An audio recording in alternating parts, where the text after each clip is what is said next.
Nagyon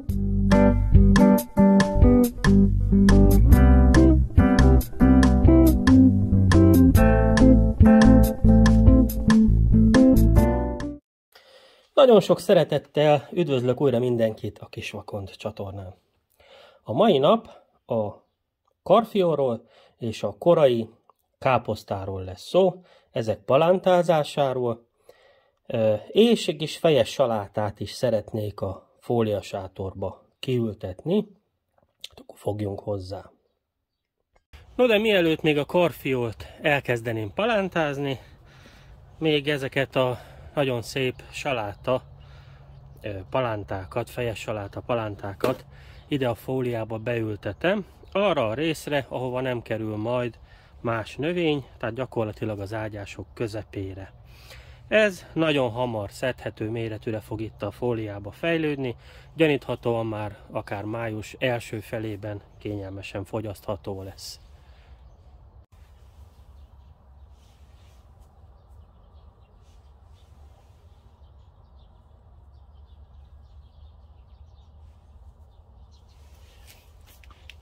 Fontos, hogy amikor saláta palántát kiültetünk, ne tegyük mélyre.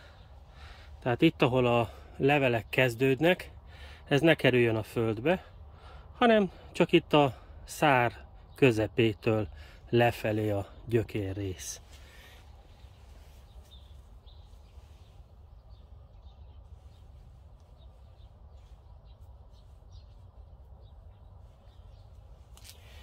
Persze majd alaposan be is locsolom utána.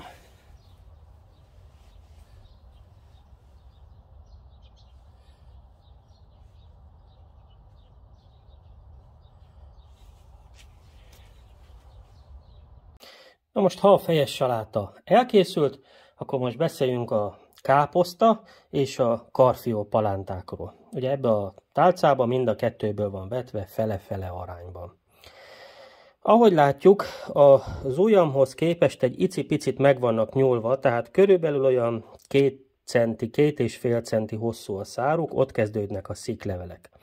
Ez nem a legoptimálisabb. Az volna az optimális, ha a sziklevelek ennél közelebb lennének a földhöz. Miért történt az, hogy egy icipicit megnyúltak? Azért, mert ezek a növények eléggé kényesek a hőmérsékletre. Optimális az lenne, ha amikor elvetjük a magokat, akkor tudunk körülbelül egy 20 fok Celsiust biztosítani addig, amíg a föld felszínén megjelennek az apró növények. Tehát amint kidugta a fejét, addig legyen 20 fok. Abban a pillanatban, amikor megjelent a káposzta és a karfiol a föld felszínén, akkor egy olyan helyiségbe kellene kerüljenek, ahol hűvös van. Ez azt jelenti, hogy körülbelül 6-8 fok. Na most ilyen helységem nekem volt. Csak az a probléma, hogy mindamellett, hogy 6-8 fok kell legyen, még szükséges lenne nagyjából egy 10 óra hosszán keresztül napfény, vagy ugye növénynevelő lámpa fénye. Ezt abban a helységben, ahol nekem 6-8 fok van, nem tudtam biztosítani. Ha tudtam volna biztosítani, akkor a sziklevelek igen alacsonyan maradnak, és onnan indulnak neki.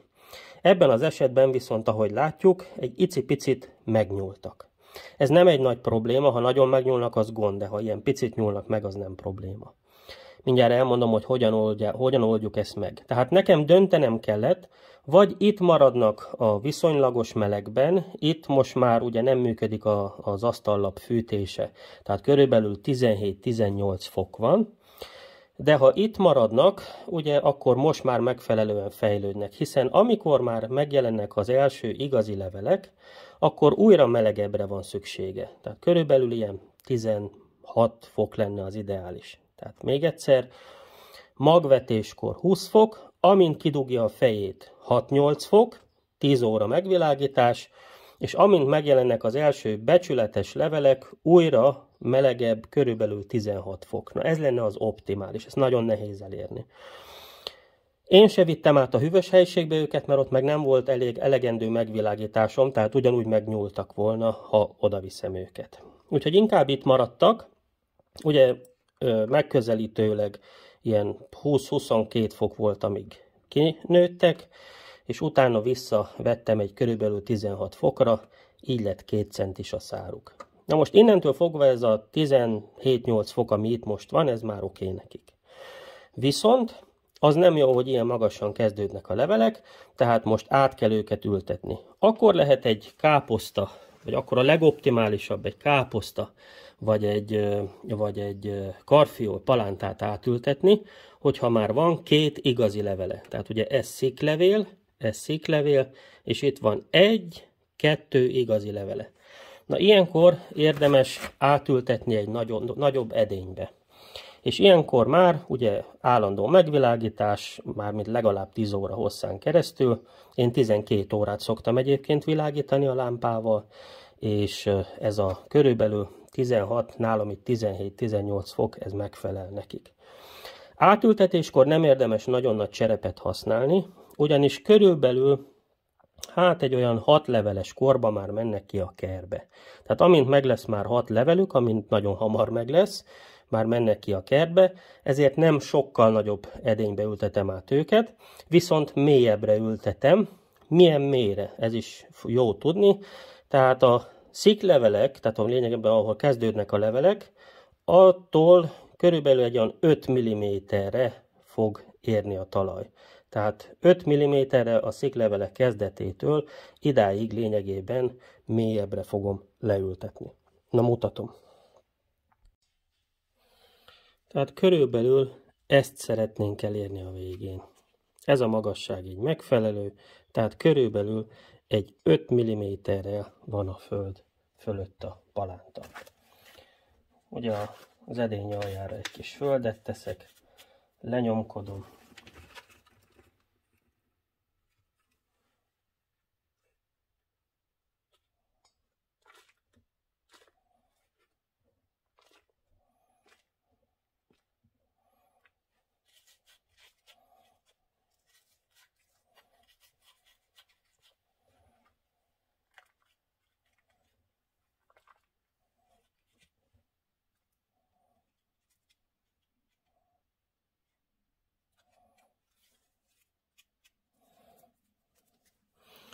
És akkor körülbelül 5 mm.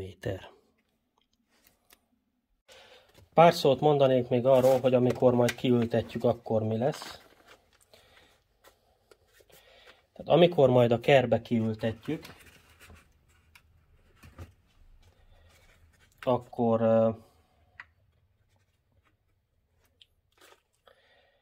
öt-hat levele lesz legalább. Nagyon fontos, hogy kiültetés előtt 1 héttel ne locsoljuk. Aztán a kiültetés napján majd jól beöntözzük, mert akkor jobban fejlődik, jobban megkapaszkodnak a gyökerek kiültetéskor. És a hőmérsékletre visszatérve, ugye miért kell megvárni azt, hogy legyen egy körülbelül 5-6 levele, amikor kiültetjük?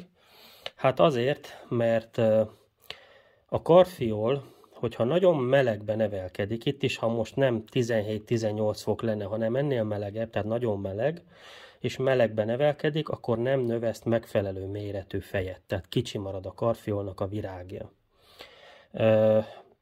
Hogyha túl hideg van, akkor is ugyanaz a helyzet. Tehát azért érdemes körülbelül ilyen 16-17 fokon nevelgetni őket, amíg nem lesz legalább 5 levele, és majd akkor kiültetni, mert akkor sokkal nagyobb esélyünk van arra, hogy megfelelő méretű virágot terem a karfiol. Tehát nagyon szép lesz a fej. Hát ennyi lett volna, én folytatom a munkát, aztán jól belocsolom, köszönöm a megtisztelő figyelmet, egy kellemes napot, a viszontlátásra!